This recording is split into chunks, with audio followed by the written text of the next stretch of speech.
Guys, isang magandang araw sa ating lahat. So, i-update ko kayo sa sisiw na native natin. Ika 3 days old ngayon, guys.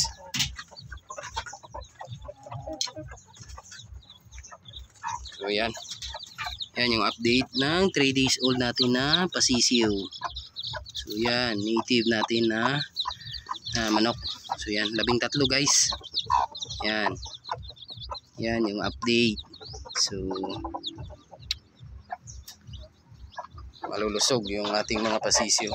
So, papakita ko sa inyo yung pakainan nila, guys. Yan. So, lagusan lang sila dito. Pag kumakain sila, dito sila. Pero pag kumakaykay sila, doon sila sa kabila. So, yan.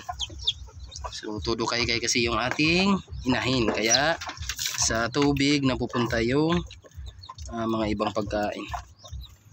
Guys, yan yung patubig natin. So, yan yung update sa ating 3 days old na pasisiw. Ayan sila. Balik-balik lang sila, guys. Yan yung inahin. Hindi kasi mahawakan yung inahin na yan, guys. Masyadong mailap. At saka masyadong maalaga sa kanyang sisiw. Pag hinawakan mo yung sisiw niya, tutukain ka talaga niyan. Yan. Yan yung ating update sa ating pasisiw. Ayan, guys.